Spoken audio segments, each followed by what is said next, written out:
There is one question I get asked more than any other right now. In fact, so I was on the phone earlier. We do our call with the team for the show to go over all the stuff I plan to talk about, half of which I never get to. And immediately after the call, so I decided there's a little sandwich shop near me that I love called Sid's. So my favorite sandwich on the planet, this is a total tangent. I love a good chicken salad sandwich, but I don't like the ones with like the cranberries and the grapes. And it's just, why would you ruin a chicken salad sandwich? But this place makes a fantastic chicken salad sandwich and a great cup of chili.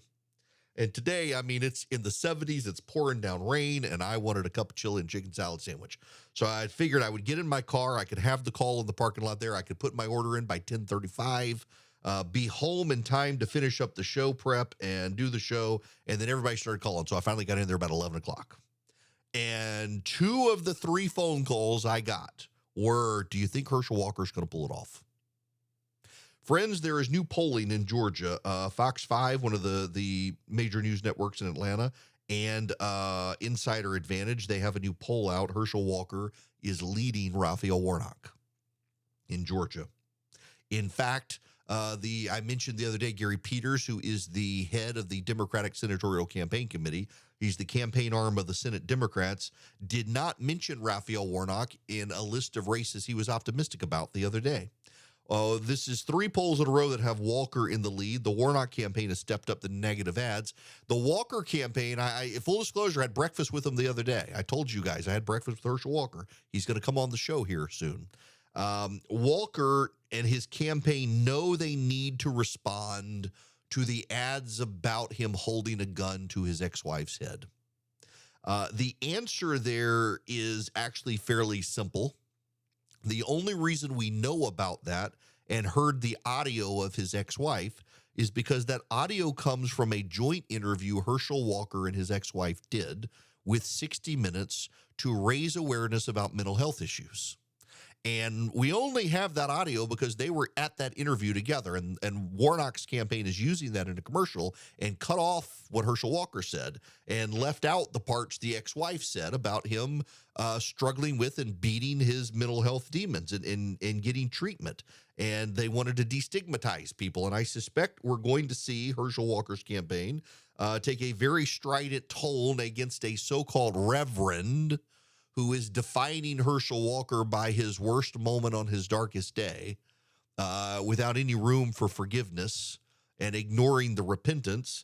And do we really want to keep in Congress, in the Senate, a supposed reverend who defines people by their worst sins, defines this country by its worst sins, shows no act of forgiveness, allows no forgiveness or repentance, and in fact is doubling down on the stigmatizing of people who have suffered mental health issues in the past? Not very Christian of Warnock, is it? I think you're going to see Walker push back hard on this, might even have his ex-wife help do it, given how Warnock is using that. But for now, Walker's ahead in the polling. But more notable, this comes on the heels of polling or a news story in the New York Times that says Democrats are really upset about Abrams.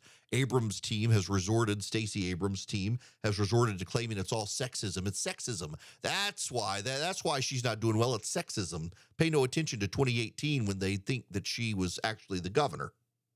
The reality here is that Abrams has not been ahead of Brian Kemp at all this season in any poll, public or private, Democrat or Republican.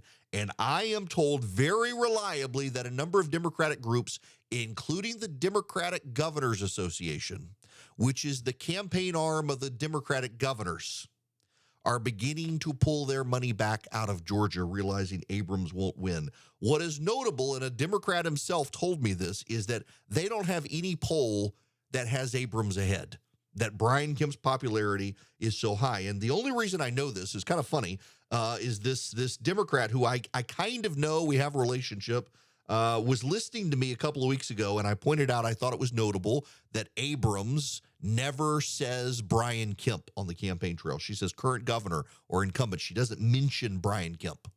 And this guy who I know we have somewhat of a relationship, not a great one. It's not antagonistic, just don't know him well. but we've known each other in the past. He and I have been on CNN together and in the past and stuff, reached out and said he thought it was very funny because, in fact, the Democrats' internal polling has Brian Kemp actually is very popular even with Democrats in the state of Georgia and unbelievably popular even with younger black people in the state of Georgia, which they know is a problem for Stacey Abrams. And we've had a conversation ongoing for a while now since I mentioned that. And yeah, he said that Democrats are beginning to pull money out of the state of Georgia for Abrams, not for Warnock. They still think Warnock has a chance, but they've all given up on Abrams at this point. That they're now starting to talk about Warnock as a potential presidential contender, not Stacey Abrams. In the words of this particular Democrat, 2018 was her best shot. She has overplayed her hand and gotten too notorious as opposed to being embraced by people. In particular, he thought that whether he liked it or not, Kemp actually played his hand very well on the economy.